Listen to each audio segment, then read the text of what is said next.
As you may recall, last year I reviewed the film Risky Business, the film that really put Tom Cruise on the map. And well, 20 years after that film came out, this little flick came along, which sort of had a factual similar premise, but with a few more twists in it and what have you. So here it is. What happens when a guy discovers the girl who's next door to him is a porn star? Well, get ready. Here's my review of The Girl Next Door. Bad Days, Entertainment Rankings and Reviews.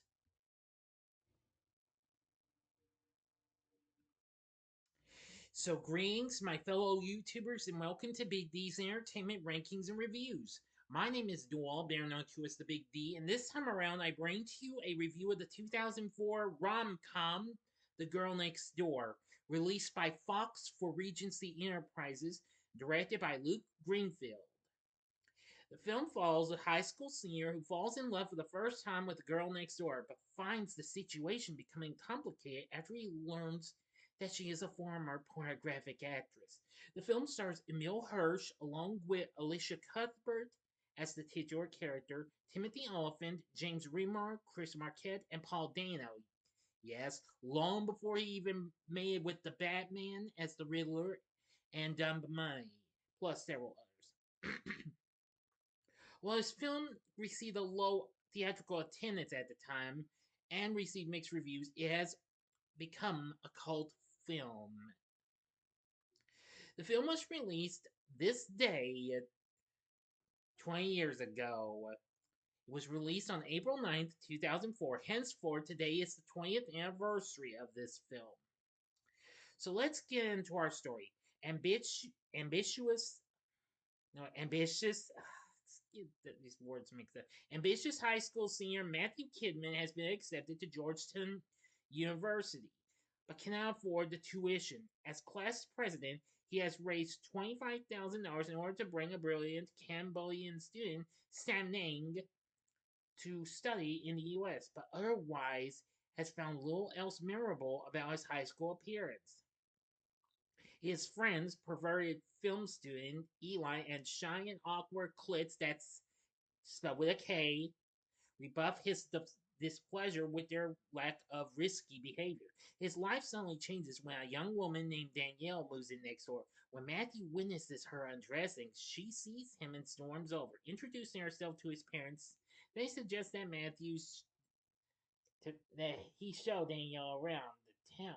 During the car ride, Danielle curses him to take his clothes off and forces him to run in the buff down the street. Matthew and Danielle bond through a series of flirtatious dares. At a raucous party thrown by a classmate, Matthew finally finds the courage to kiss Danielle.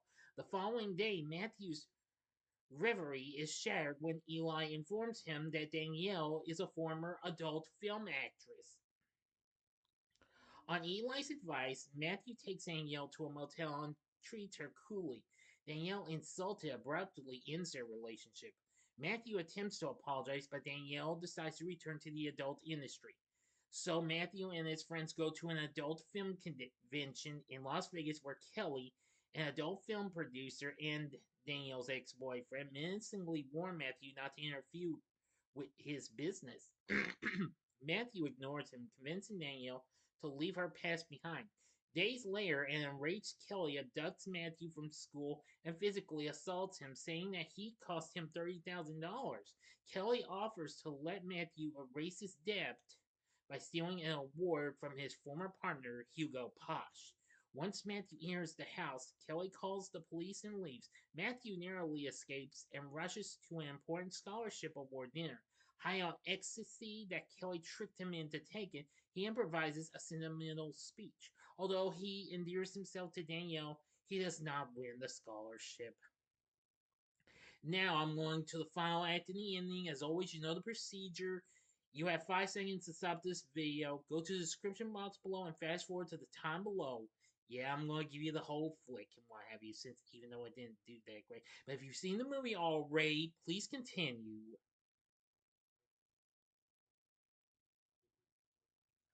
Okay, you've been warned. Kelly exacts further revenge by posing as Matthew's student advisor and stealing the money raised for Samnang. Matthew fears that he will be implicated in the fraud. He turns to Danielle for help, and she calls Hugo.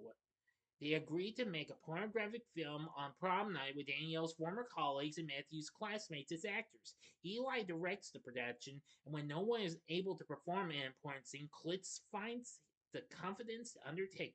They celebrate the successful shoot, and Matthew and Danielle make love for the first time. The next morning, Eli calls Matthew, informing him that the tape has been stolen.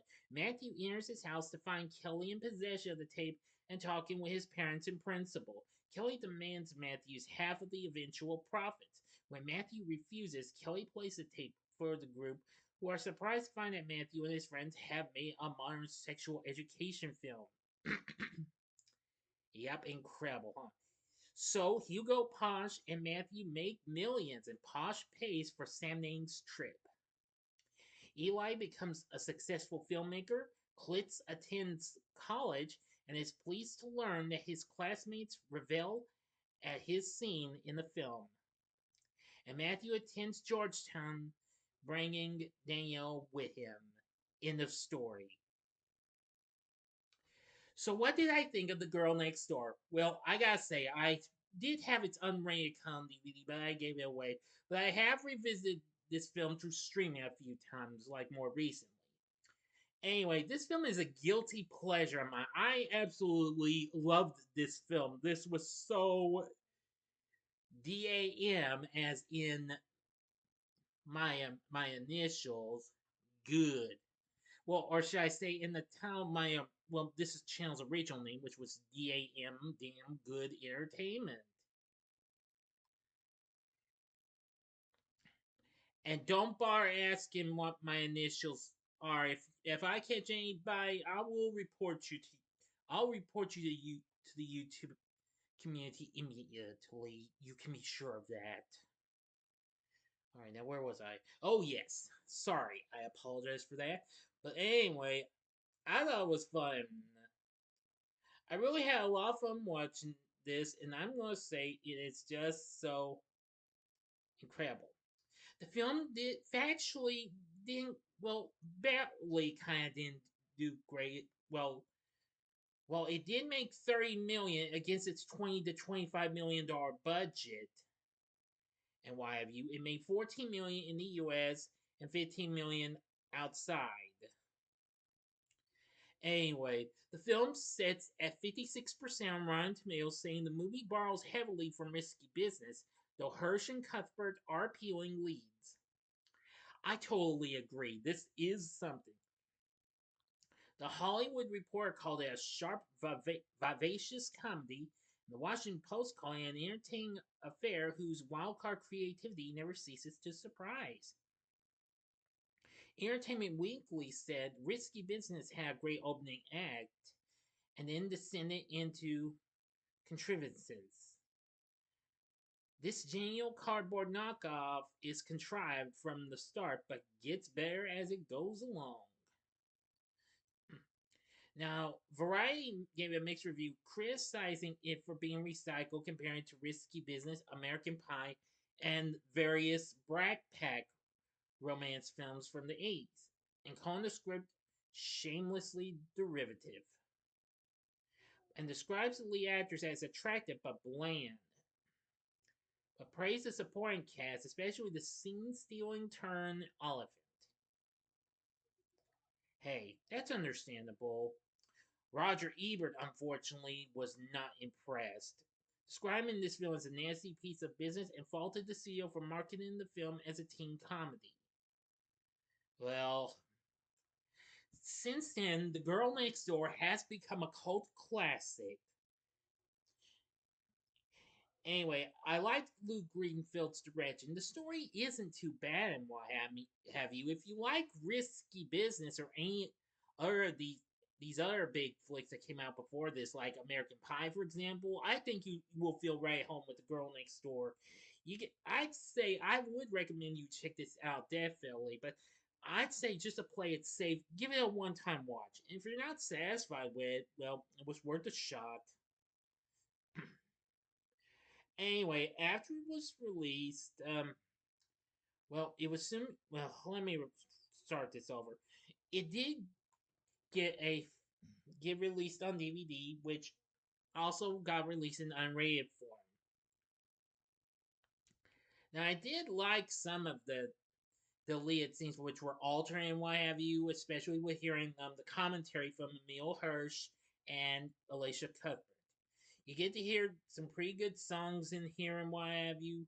Just so many. It's Paul Haslinger's score is not too bad at all, but I praise the cast for what they had to offer. Emile Hirsch plays Matthew and what have you in this film. This was one of his earlier films and what have you, after he had recently done some other films, but there were a few I wasn't familiar with.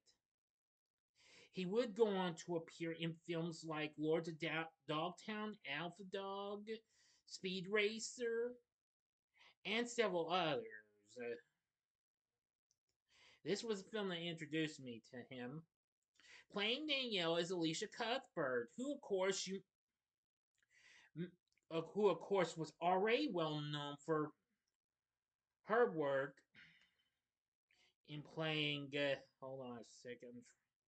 Playing Jack Bauer's daughter Kim on TV's 24, which of course I was a big fan of that show at the time. She also played the character of Megan on Nickelodeon's Are You Afraid of the Dark? She's also been on some other shows. She was also on the short-lived ABC comedy series Happy Endings. And more recently, she was on the Netflix series The Ranch. Now, of course, she had already been in some films like Love Actually and Old School. After this, she'd go on to be in the House of Wax remake and several other films. So I gotta give her credit. Whatever she was, whoa, just a real foxy lady. I'm sorry, I was just being funny with y'all. You know what I'm saying? Okay, playing Kelly is Timothy Olyphant, who, of course, recently played Mickey in Scream 2, and he was also in Go, as well as the Gone in 60 Seconds remake, Head Over Heels, Rockstar, Dreamcatcher, and A Man Apart. After this, he would go on to be in Live Free or Die Hard, Hitman. Let's see, I Am Number 4, and let's see, Once Upon a Time in Hollywood and Amsterdam. Of course, he would be well known for being a big star on FX's hit series Justified. He was in lots of other TV shows as well. I've got to say, he is absolutely crazy and what have you. Well, as Kelly. James Remar played Hugo Posh, not too bad. Eli Brooks, who before this was in um, Frey versus Jason, and also on TV's Joan of Arcadia, played Eli. He was pretty good. Playing Tim is Paul Dano, who of course would after this would go on to appear in Little Miss Sunshine as well as There Will Be Blood. And he had some supporting roles in films like Cowboys and Aliens, Looper, 12 Years a Slave, and several others. Before he even really got to become a big name by playing the Riddler in The Batman and a caring father in The Fablemans. Now, of course, those were all pretty good characters and what have you. Uh, so many here. Let's see here.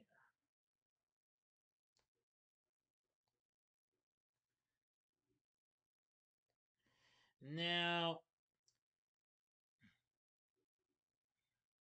I will say now, I am gonna say, let's see. Now the two gals who appeared in the video that the gang was making were named April and Ferrari. April was played by Amanda Swiston, who had recently appeared in the third American Pie film, American Wedding. And Ferrari was played by actual Playboy star Sung Hee Lee. And let's see, Timothy Bottoms and Donna Bullock played Matthew's parents. So anyway, the cast isn't too bad. So again, I really will recommend you give this film a one-time watch, just for the fun of it. But if you like Risky Business, American Pie, or others, I think you'll really like The Girl Next Door. It is pretty underrated though, but it's a guilty pleasure. I do love it. After rewatching it a time or two these last few years, I still realize I love this film. Even though I've only seen the rated cut, the theatrical version, twice. So anyway, what did you think of The Girl Next Door? Let me know in the comments section below. If you like this video, click the like button, subscribe, and be a part of the Big D Nation. Continue to help support my channel and help make it grow and what have you. Join me next time when I bring to you a review of the film Fear with Mark Wahlberg and Reese Witherspoon. So if you enjoyed this, check out my reviews for these other films. Here's my reviews of the two films I was just talking about. The upper left-hand corner is my review of Risky Business. The upper right-hand corner is my review of American Pie, which was one of my earlier videos. I don't know if I'm going to re-review that film because I'm kind of happy with that video. Or if you would like maybe another slice of pie, check out my review of the third film in the franchise, American Wedding from 2003. And the bottom right hand corner is the button you can click to subscribe. If you like rankings and reviews on movies, TV, music, video games, etc., then I'm your guy. Thanks for watching. Until next time, I'm the Big D saying, see ya.